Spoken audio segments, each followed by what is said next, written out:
even as we speak about disruption, innovation, some of these keywords that are associated with the fourth industrial revolution, I'm glad to see that Professor Bitange Ndemo has been able to join us. Thank you very much, sir, and welcome to the conversation.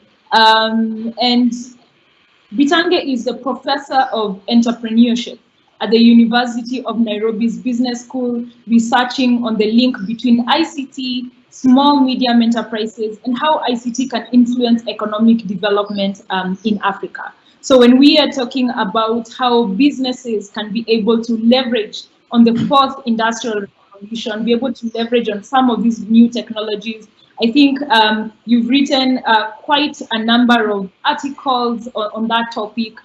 You've also been credited for the transformation of the ICT sector, given your role in government as a minister from 2005 to 2013.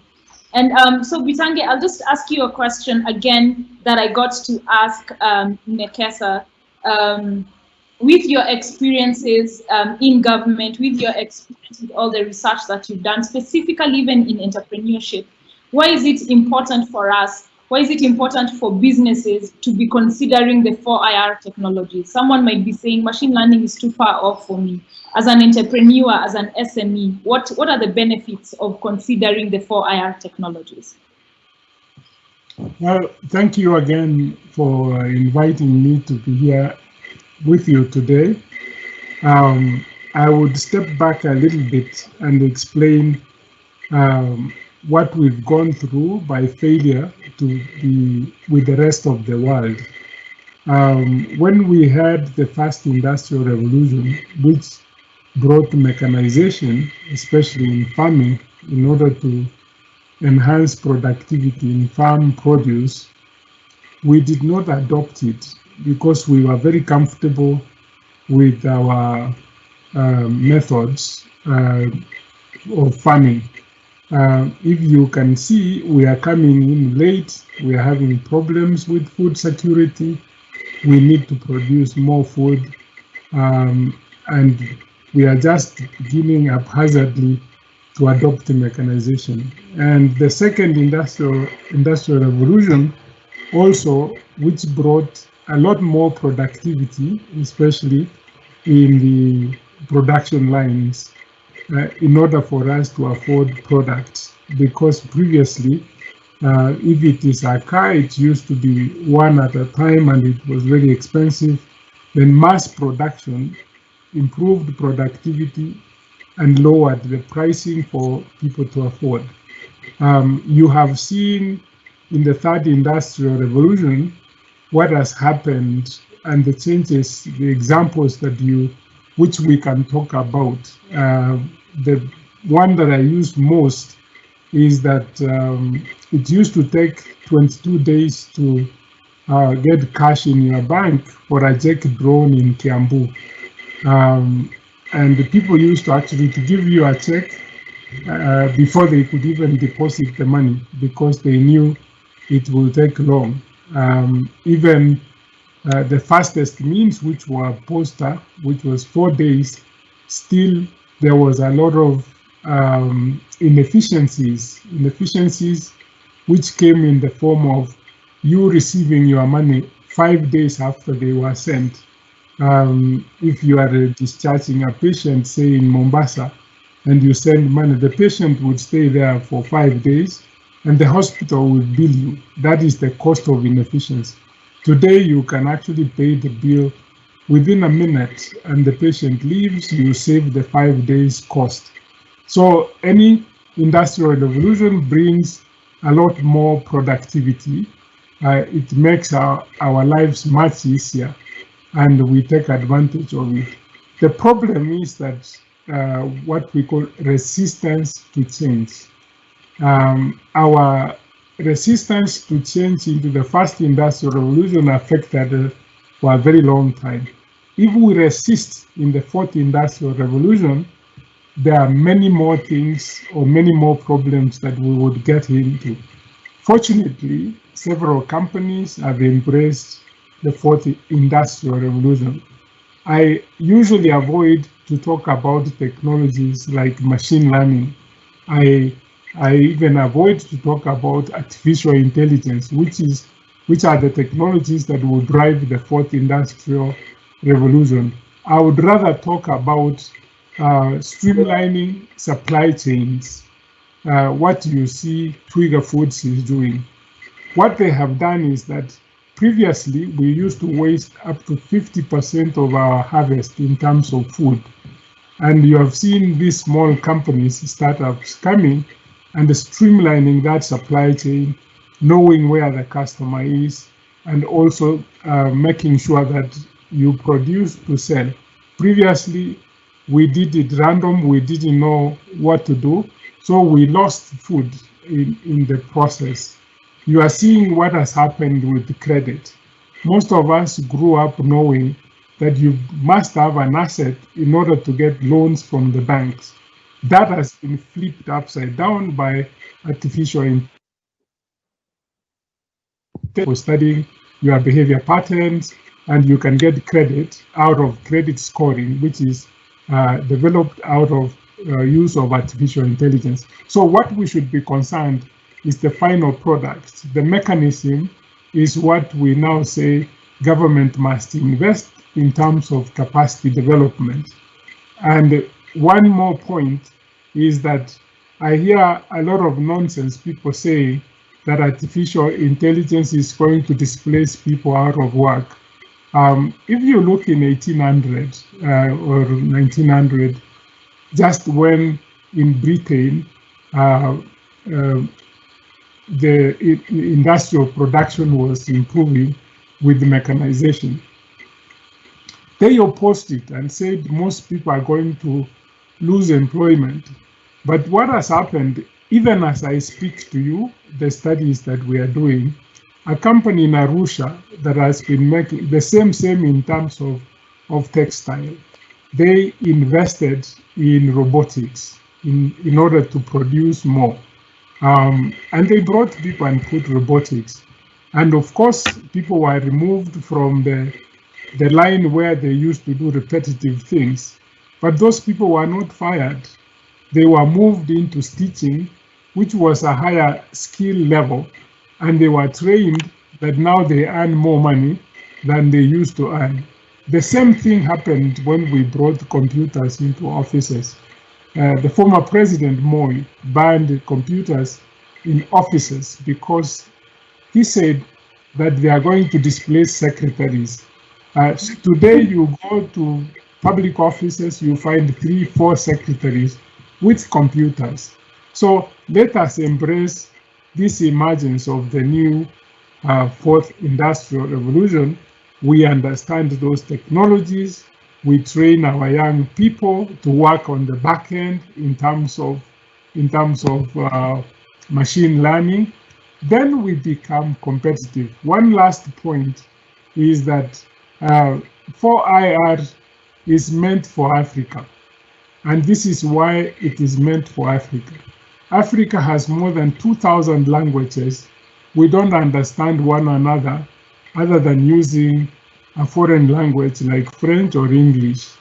We have now seen by labeling our languages that we can actually speak in our languages in the way we understand it, with the confidence that comes with speaking your language, and the other party understands it.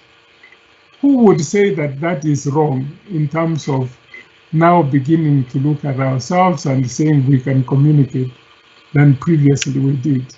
So there are many more benefits. I could talk and talk, and I liked what Nekesa said, that you don't have to know everything in order to leverage these technologies. You just have to ask the right questions, like asking, when is the rains coming so that I can plant? Then there's some big data person will tell you the rains would come on February 4th, because now you can predict. You can also ask questions that are we going to have a disaster like hurricanes? You see on TV how they predict where the hurricane is going to go through, and you get that. Then you get the answer. So you are using a very advanced technology without necessarily you having to understand it. We don't understand behind the mobile handset, but we are now using it, and I pray that we use it more than we are using today. So let me stop there to allow others to speak. Thank you. Thank you so much. Thank you very much for those insights regarding what are some of the benefits that we really can get from embracing the fourth industrial revolution. And some of the things that I was hearing is, as these technologies come, let us learn them, let us embrace them. There's also a part to do with upskilling. When you talked about moving employees from one sector to another, probably when a new technology comes in. So reskilling, upskilling, those are some of the things that I think I got to pick from that. And which takes me to actually my next question, and I'll start by addressing it to Nekesa, who has been at the forefront of helping startups with business support services, grassroots organizations to develop their strategies and operations. We've already heard about the benefits of these technologies, why we should be considering them. And I think right now we are ready to talk about what are the next steps? What are the key considerations for a business that would probably now want to embark on this journey for digital transformation? What would you say that, okay, as a business, these are the things that you should consider? Nekesa? Thanks, Charity. Well, first, I want to suggest that every business should consider viewing itself as a tech company. Yeah. Okay. And this is what I mean. Let me give some examples. A lot of us eat pizza, so maybe you've heard of Domino's Pizza. Now they made a huge turn in how they worked, and this was even seen in their revenues when they began to see themselves as an e-commerce company that was selling pizza. And so to a large extent, they began to operate as an Amazon rather than as a pizza brand. And so what that meant for them is that they were working on new technologies. And so they, for example, are looking at voice automation, I guess, for the orders and so on. They're looking at autonomous delivery. They're looking at GPS, driver tracking, and all these other things that we talk about when we talk about the fourth industrial revolution or innovation generally. And so for them, that's what they focus on, so that they're able to build a product that enables them to make and deliver their pizzas. Or think about DHL, which is actually it's more than the van that you see when your product is being delivered, or it's more than the office where you deliver your package, so it can be sent to whomever it's being sent to. So is it a logistics company or a tech company? Because when you think about it, they're thinking about their tracking for the vehicles, they think about the tracking for the parcels. So think about all that technology that actually enables DHL to deliver your products or your services. Or close at home, think about Nairobi Hospital or any other hospital that you've been to locally. You know that you get registered, you go to triage, you go to the emergency room, you're assessed by a doctor, and then you go to your prescription. You go get your prescription. Think about the back end of that. I want to believe that Nairobi Hospital, for example, has as many techies as it has doctors, if not. Yeah, because all you do is you sit at one place to another, and it's all connected. They're all talking to each other.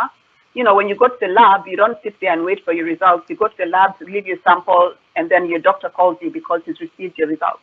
So think about all that technology. So is Nairobi Hospital a hospital? Is it a tech company offering hospital services, right? And so constantly, we're living in a very connected world, where people want things and they want them at the rate that they want them. And this is forcing a lot of organizations to begin to think of themselves as tech organizations that then deliver a service or deliver a product. And companies right now are actually innovating and hiring. They're either innovating internally, many of them are hiring startups, many of them are working out of hubs just to speed up that innovation process so that they can begin to meet the needs of these evolving clients. Yeah, so that's one thing. Think about how important tech is to your organization, and perhaps even begin thinking about your organization as a tech organization that's leveraging that tech to then deliver goods and services. So the second thing I'd say is that it feels, I believe it's not optional now. We now are beginning to see we need to integrate tech into all our processes. As a marketer, you need to integrate tech. As an HR professional, you need to integrate tech. Yeah. So as a marketer, you're using tools to expose products to your clients. As an HR official, there is software potentially that you want to use to ensure that the HR processes within your organization are seamless and that they work for your teams. When you think about how you communicate across your organization, some are using WhatsApp, some have moved to Slack and Notion and all these other things that people use to communicate and manage the processes internally. And so to compete, if you're going to compete, especially at the national, Pan-African, global scale, it's not optional anymore. If you're going to refine your solutions, if you're going to make it seamless, just like Professor was saying, what's key now is making it so it's a seamless process. It's a process that works without too much pressure, on the end user. Then you want to begin incorporating tech, and that's what entrepreneurs on this call should begin to think about. And like I said before, it really needs to be good tech, because bad tech is worse than not tech at all. You need to put your user at the center and figure out how do they want to interact with you and your product. The third thing that I want to say is we're now getting to where we all need basic to advanced skills to begin to make our products work better. And so, like right now, for example, I think it's next to impossible to be running a business if you can't use a word processor, right? You use some form of word processor. And in the future, it may be that we need some basic coding skills. And so the kind of skills that we need to have are constantly changing as well. And that's something that we need to pay attention to.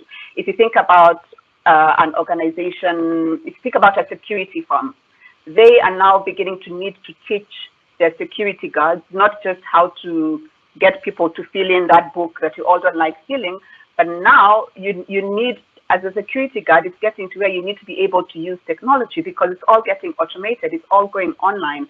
How do you make sure the person who's coming is someone that's been expected? There's now tools for that. There's face recognition technology that's now being incorporated into the security of buildings, even in Nairobi. And so even as a security guard, you now need to be able to use tech. And so that's another thing that you need to be cognizant of as a business, that your entire team, regardless of what they do, need to be able to leverage tech in some capacity. Even our mama bloggers are using their ETRs. People have now moved their catalogs onto WhatsApp. So everyone is really using tech, and that's where you find your clients. Final thing I want to say is that much as we're talking about, we need to think about what skills we have. We're not saying that you learn for employment. We're saying that you learn for survival. And so you're learning because it's how you're going to interact with family and friends, for example. Right now, if you don't have a phone, if you can't use your phone, you probably aren't able to interact with family and friends. You're learning because it's how you get your goods, it's how you get the goods and services that you need. So even as a client, as a customer, you need to begin to leverage tech, because that's where you find the goods and services that you want. As the owner of a product, that's how you begin to deliver the goods and services because of tech. And so it's really about survival of your business. The other reason to learn is because it's probably how you're going to access your money. Right? I haven't walked into a bank for close to 3 years now, because I'm able to access my money online. It may get to a point where no one can access a bank. Maybe we're getting to where banks totally close off their physical locations, or maybe they have just one that's nowhere near where you're located. So even again, as far as accessing things that you own, like your money, it may be that you need to have some form of skill that allows you to survive, that allows you to be able to understand how to access that. And then finally, we're learning because it's how you scale your business, right? And a great example right now is this free trade area that's going to launch. I think it's in January. And it's basically connecting markets across the African continent. And there's a huge e-commerce component of it, for example. And it's going to provide a great opportunity for small businesses, especially, to be able to sell their wares across the African continent. Now, if even as an African continent, if even as the African Union, we're saying, right, we're opening up markets, we're developing policies and processes where borders come down, we're making easier the way that you travel from South Africa to Egypt in a way that's affordable. We're making it so you perhaps have a Pan-African passport. Hopefully that's where we get. This means that even the way that the continent is structuring, it's preparing itself to be an ideal environment for you to scale your business. But on your part, to survive as a business, you need to be able to leverage the opportunities that are beginning to present yourself. So for me, learning the fourth industrial revolution and what it presents, it's not just about because you want to be employable. It's really about in all aspects of your life, whether you're a business owner, whether you're a consumer, it's going to be a thing that you need to know and to understand in order to survive.